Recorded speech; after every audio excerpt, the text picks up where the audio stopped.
तो welcome back to my channel guys. तो दोस्तों प्रभास के लिए चीज़ें जो हैं बहुत ज़्यादा सिंपल हो गई थी, लेकिन अब बहुत ज़्यादा कॉम्प्लिकेटेड हो गई है। क्योंकि पहले जो इनकी मूवी आने वाली थी दी राजा साहब, ये लगातार भाई एक तो डिले होती जा रही है। पहले 18 अप्रैल को, फिर भाई बताया जा रहा था अगस्त अगस्त में आ जाएगी, जून से पहले आ जाएगी। अब फिर सितंबर हुई, सितंबर से दिसंबर हुई, और दिसंबर में भी फिर जब धुरंधर का टीजर आ गया तो अब क्लैश देखना पड़ रहा है। पहले ही वॉर 2 और कुली के क्लैश को लेकर मल्टीपल जो है चीजें ऊपर नीचे जा रही हैं। मेकर्स आपस में लड़ाई कर रहे हैं, कंपैरिजन हो रहा है एक नेक्स्ट लेवल का, और हाइप भी बहुत तगड़ी बनी हुई है। और ऐसा लग रहा है दोनों मूवी या तो अच्छा परफॉर्म कर जाएंगी या फिर कहीं एक दूसरे को नुकसान ना पहुंचा बैठे। कुछ ऐसा ही सिनेरियो होने जा रहा है प्रभास की मूवी दी राजा साहब और धुरंधर को लेकर। देखो दोस्तों, कई बार मल्टीपल जो यूट्यूबर्स हैं उनका कहना यह है कि ये मूवी डिले हो जाएगी या फिर हो गई है। ठीक है, मैं उनकी बात लेकर चल रहा हूँ कि भाई मान लो कि वो डिले हो गई है, उनके हिसाब से अगर मैं लेकर चलूँ तो मूवी डिले हो गई है। लेकिन अभी जो 4 दिन पहले एक दी राजा साहब के मेकर्स ने एक पोस्टर डाला संजय दत्त के बर्थडे पर, जिसके अंदर साफ साफ डेट दोबारा मेंशन थी कि भाई 5 दिसंबर को ही मूवी आएगी। और मूवी अगर डिले होती है तो इसको और ज्यादा नुकसान होगा, क्योंकि उस टाइम रिलीज होगी विजय थालापति की मूवी जाना नया गाना, और ऊपर से बॉर्डर 2 भी उसी के आसपास रिलीज होगी, और भी बताया जा रहा है एक और मूवी रिलीज होगी। तो तीन तीन क्लैश फेस करने पड़ेंगे, और काफी तगड़े लेवल पे। क्योंकि अगर धुरंधर से क्लैश होता है तो खाली धुरंधर से अगर क्लैश होता है तो खाली हिंदी ऑडियंस की तरफ से आपको हो सकता है थोड़ा बहुत जो है आ, हो सकता है हिंदी ऑडियंस उतना ज्यादा रिस्पॉन्स ना दे दी राजा साहब को। लेकिन अगर विजय थलापति से क्लैश होता है तो ओवरऑल पैन इंडिया लेवल का इम्पैक्ट पड़ेगा।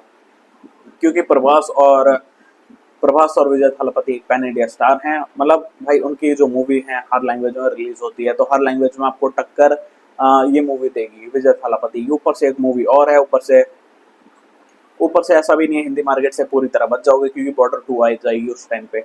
तो इन सब चीज़ों को देखते हुए मेरे को ऐसा लग रहा है कि भाई 5 दिसंबर ही रिलीज डेट है। हो सकता है कि 10-5 दिन का गैप ऊपर नीचे हो जाए, लेकिन क्लैश तो होगा ही। और अगर धुरंधर के साथ होता है तो मैं ये चीज़ भी बता दूं कि दोस्तों धुरंधर, भले ही मैं मानता हूँ कि भाई एक कोई भी पैन इंडिया स्टार नहीं है, या ना कोई एक ऐसा स्टार है इस मूवी के अंदर जिसका इम्पैक्ट जो है ग्लोबल लेवल पर हो, या फिर लोग उसे जानते हो ग्लोबल लेवल पर, ऐसा कुछ भी नहीं है। तो इतना बड़ा कोई स्टार है नहीं धुरंधर में। लेकिन जितने भी स्टार हैं इनको आप हल्के में नहीं ले सकते, क्योंकि सारे लेजेंडरी कास्टिंग इन्होंने धुरंधर में ले रखी है।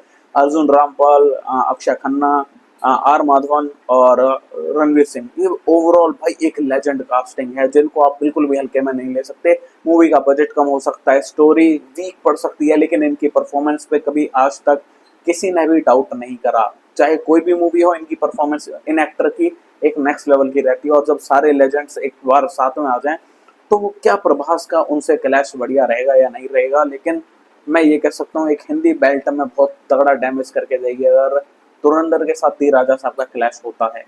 मैं खुद मैं खुद प्रभास का फैन हूँ, लेकिन इस चीज़ को मेरे को एडमिट करना पड़ेगा कि धुरंधर से क्लैश एक बहुत ज़्यादा डेंजरस मूव होगा दी राजा साहब के मेकर्स के लिए। और अभी भी जो पोस्टर है उसमें भी अगर डेट सेम है तो क्लैश पक्का होगा। और कुली और वॉर 2 के बाद अब अगर सेकंड क्लैश होगा तो ये चीज़ देखना काफ़ी इंटरेस्टिंग हो जाएगा। बाकी फॉर गाइज, अगर आप कौन सी मूवी को सपोर्ट करना चाहेंगे let me know in the comments. बाकी अगर आपको वीडियो पसंद आए तो वीडियो को लाइक करें, चैनल को सब्सक्राइब करें, एंड थैंक्स फॉर वॉचिंग।